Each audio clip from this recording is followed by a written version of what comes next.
So I'm going to go back. I know you're itching, Mrs. Westbrook, so I'll probably start with you. But we're going to go back through the panel one more time.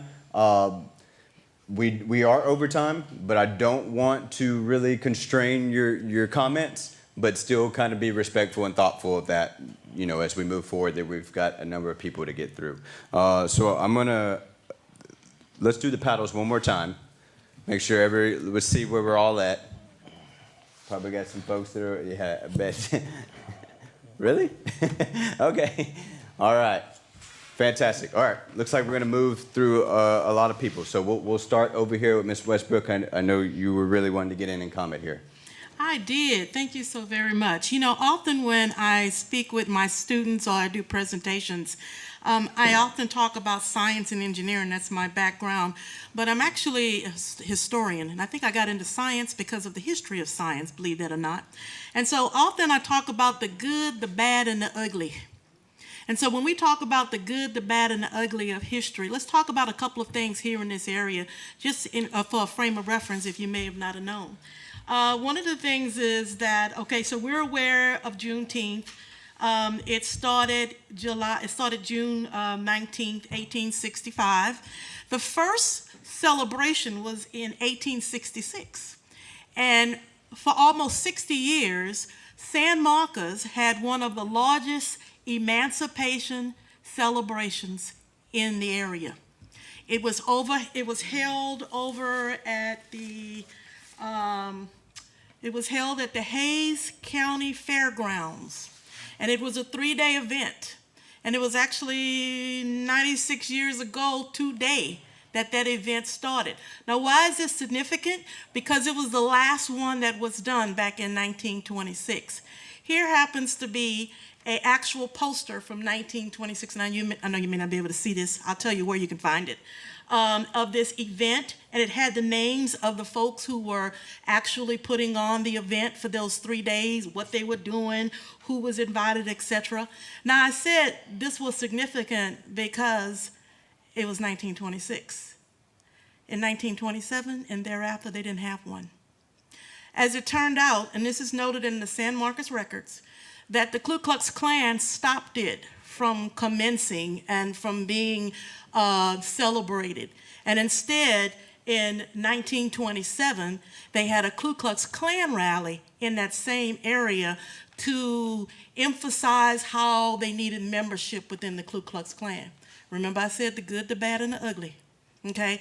So with that in mind, as we think about how things have happened here in Hayes County, this was just San Marcos, we think about events and what has led to places where we are now. You know, as my colleague here to the left of me said, that the police was a part of helping to keep people in their place. Well, indeed, the police was used to perpetuate racism. If there was an issue, you called the police. If somebody did something wrong of color, you called the police. Whatever the laws happened to be, whether they were good, bad, or ugly, you call the police. That's still happening right now, folks. Remember, we just heard about the man who got called on because he asked the lady to put her dog on a leash where he was trying to bird watch, and the police came and arrested him simply because she called. Nothing more. So that is still happening right there. So we have to think about how things have led to where they are now. The other thing I wanted to mention is that there was a time that as a black parent, you had to have the talk with your black son about what to do when you come up to the police. What do you do? What do you say? All right? That has perpetuated now. We don't just talk to our black sons, we talk to our black daughters. And that wasn't always the case. To explain to them, here's how you're supposed to act when the police come up. You do this, you do that, you do this. Try to remain calm, don't get really scared. And we've seen instances where this has happened. So I think we're kind of talking about this idea of us and us meaning the community and the police right now, because how police were perpetuating things that were going on back then. I'm not saying that that's necessarily the case now, but of course we are seeing instances where that's clearly is the case. I think these are some things that we need to talk about.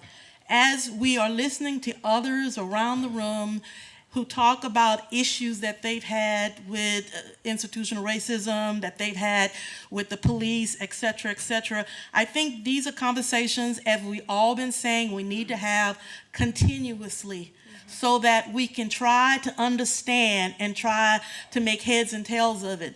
And to say, well, I had no idea that was going on, well, now you know. So what are we going to do next? And I think we're going to get to that in just a minute. I did fail to mention something to you that I thought you should know. I was a policeman for about 2 years. Early on, as I was at a university, I was, trying to put myself through school. I actually went through the process. Now imagine that. Did I not tell you at the beginning that I have a fear of the police? And I was a policeman. Okay, so I don't want to perpetuate on that enough, but I'm just showing this idea, this fear that runs through our community, and we have to do something about it.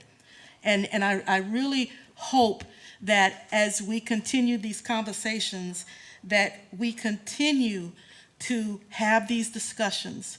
So a little bit about the idea of what happened in our area. At one point in time, San Marcos was known, the MLK Street, which used to be Kamel Street, was known as the Black Wall Street in this area. It was full of black businesses and beauty shops and barbershops and restaurants. And of course, that First Baptist Church is still sitting there that we're trying to work on. But it was an immense area that was filled with people of color who were doing their things and living their lives. Kyle had an area also, and all of this can be looked at on the San Marcos record, because I give you no information that I actually have not looked up.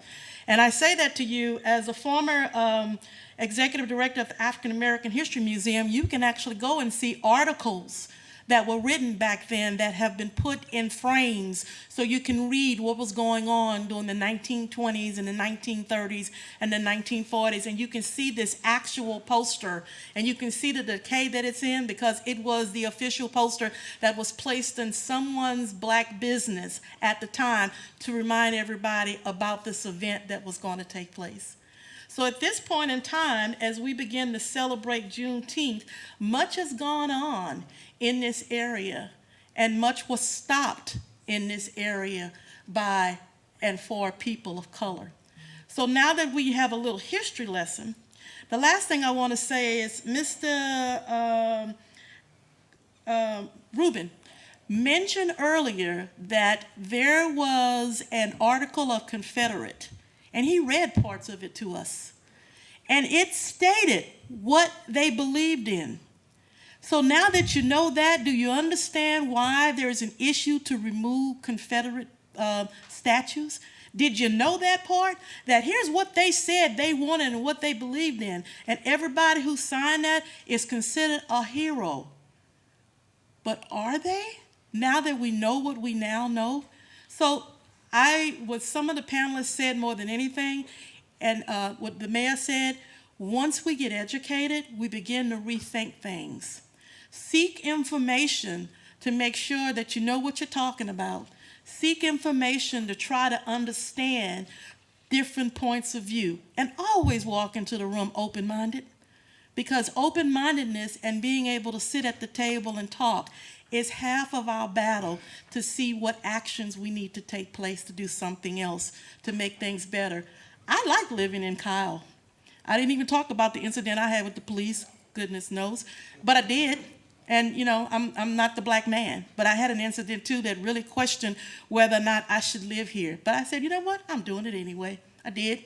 I work, you see me, if you come to vote at a precinct, because I'm a precinct judge, I'm a part of the Hayes County Historical Commission. If you come to any of our meetings or anything, gone to the courthouse, historic courthouse, or gone to the Kyle Depot, you may have seen me there. So my question is, what can we do collectively to get the information out, to be more of a community, to work together? I'm gonna stop there. Thank you, Ms. Westbrook.